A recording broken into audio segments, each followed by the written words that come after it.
Hello and welcome. I have prepared this companion video to my meditation and pranayama for anxiety relief workshop. And I am Jennifer Rose. So I added this slide to just show you that's me behind my microphone, and I've got my email address here, info@jenniferrose.love, and my website is jenniferrose.love. Just a little defining of the terminology that was used in the title: pranayama and meditation for anxiety relief.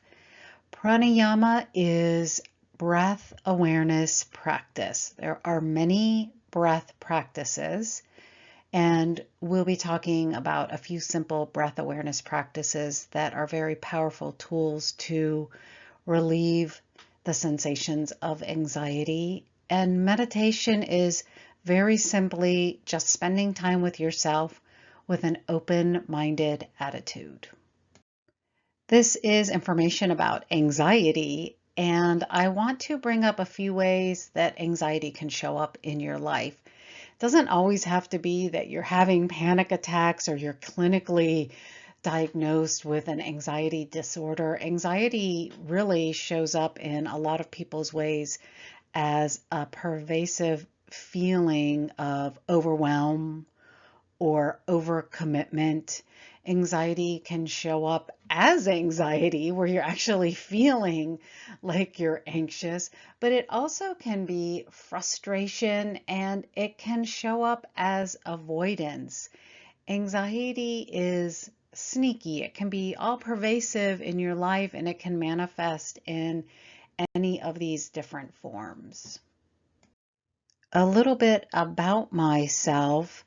I suffered for about 7 to 8 years with severe anxiety. I had all the clinical diagnoses of agoraphobia and obsessive compulsive disorders and generalized anxiety and focused anxiety and social anxiety. I mean, the list just goes on and on. I really did have it all. And I really didn't drive far away from my house. Actually, I couldn't drive more than 2 miles away from my house for about 5 years. And I throw this picture in of me vacationing in Italy with my husband to remind myself that it's possible. It's possible to use these powerful tools when used consistently and with gentle persistence. It is possible to completely be able to have relief from these manifestations of anxiety. The purpose of this tutorial is for educational purposes only. Always seek help from a medical professional and a mental health professional. And I will add just a comment on that. I totally think that if you are suffering from anxiety or any of the forms that we talked about, and you've been kind of thinking about seeing a mental or medical health professional, I think you should go. Like, why suffer? Get all the help that you can get. There's no need to think that you can do this on your own, because that actually is part of anxiety, is that you get this belief that you should be able to figure it out all on your own. And again, I'll just say, why suffer? If you've been kind of thinking about it, go on ahead and seek out that professional help.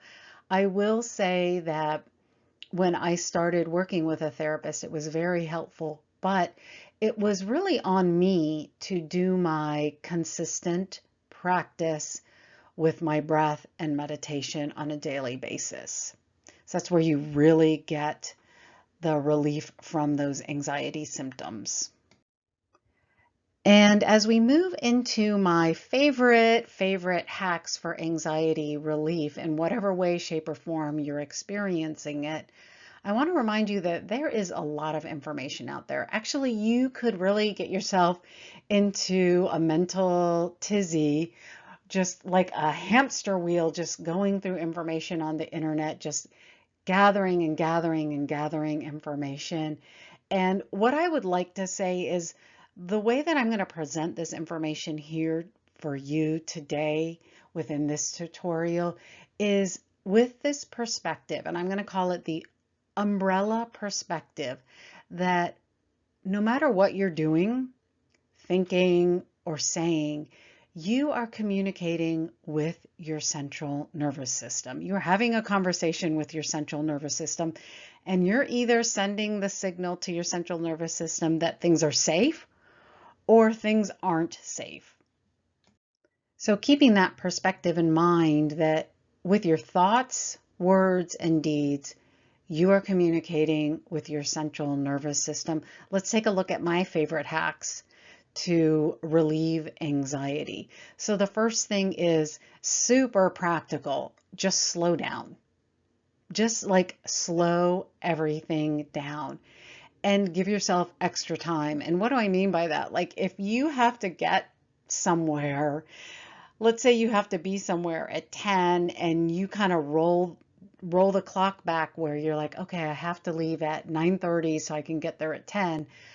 I recommend putting your clock to leave at 9:20 so that you actually have that 10-minute buffer of time where you can drive easily, slowly to get to your destination.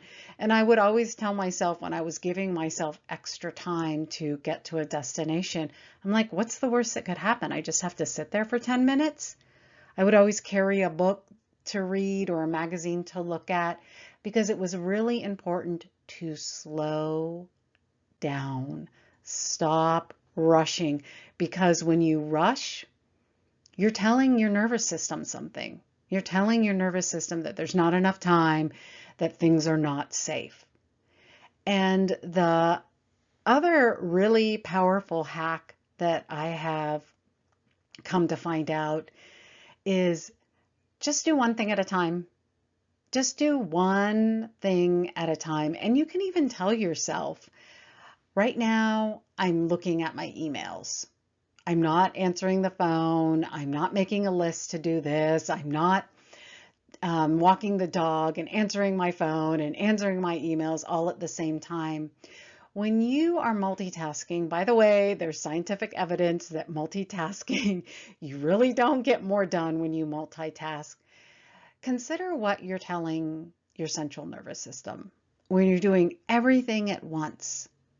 3 or 4 things at the same time. You're telling your central nervous system there's not enough time, you have too many things to do, and there's not enough time to do them all, so you have to multitask.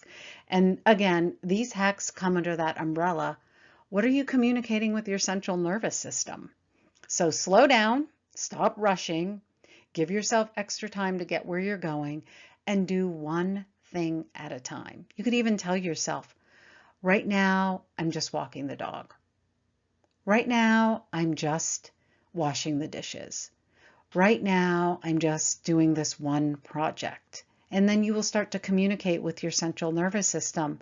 Oh, there's plenty of time. We're just doing this one thing. We don't have a whole bunch of things to do, and things can start calming down. Still under that umbrella of what's the message you're giving your central nervous system. So here's my other powerful relief hacks. Be consistent with your practice. Be consistent with your practice of breath awareness and meditation, whatever that is. It could be a 5-minute practice, it could be a 10-minute practice, it could be 2 10-minute practices, whatever your practice is. Be persistent and notice if you have a tendency to avoid your practice. And if you're avoiding your practice, you may want to consider that you're communicating with your central nervous system that it's not safe to relax. And I really believe that gently lengthening your exhalation really calms down your central nervous system. And I'll be offering some of those exhalation lengthening practices. They're very simple, they're very easeful, and you can directly hack your central nervous system by gently lengthening your exhalation, which communicates that everything's okay, everything's safe. It's safe to slow down, it's safe to give yourself enough time, it's safe to relax. All right, let's go into your self-talk or your inner mantra. This is how you communicate with your nervous system directly with your thoughts and what you say to yourself about yourself. This is the most, well, I say they're all the most powerful, but this is one of the foundational practices that you can get direct relief from all those manifestations of anxiety when you start to pay attention to the way you talk to yourself. And that is, again, your inner mantra. And I had to, when I first started this practice, I was so used to beating myself up and berating myself and hating myself. This inner conversation that I had was truly awful. I was treating myself like I was a dog that I wanted to just kick, like some sort of scroungy mutt that didn't deserve to even come to the dinner table. And although that, I don't know if that even makes sense if you're inviting your dog to the dinner table, but I was treated, you get the point. The point is that I was really awful to myself. And I had to learn a new language. I had to learn a new inner mantra. I had to learn how to talk to myself like I liked myself, which was really hard. And so I just broke it down and I got really, really simple with it. I started to talk to myself like I would a pet that I loved or someone that I really liked. So instead of telling myself, oh, you shouldn't be like this, you shouldn't be like that, there you go again, you always do this, you're always going to be like that. Instead of doing that internal mantra, that conversation with myself, I just started to tell myself very simple, kind things. Good job. Okay, well, here you are again, but you're doing the best you can. Every day and every way you are getting better. So this is a very powerful relief hack to communicate with yourself, have this conversation with yourself, this inner mantra that is kind, supportive, and loving. And the most powerful combination is to have a consistent breath awareness practice with an inner mantra.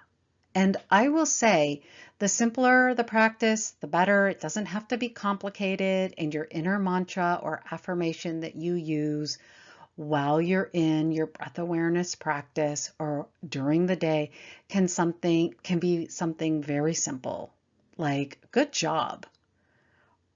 Anything super simple. And here's what I do know about using these practices.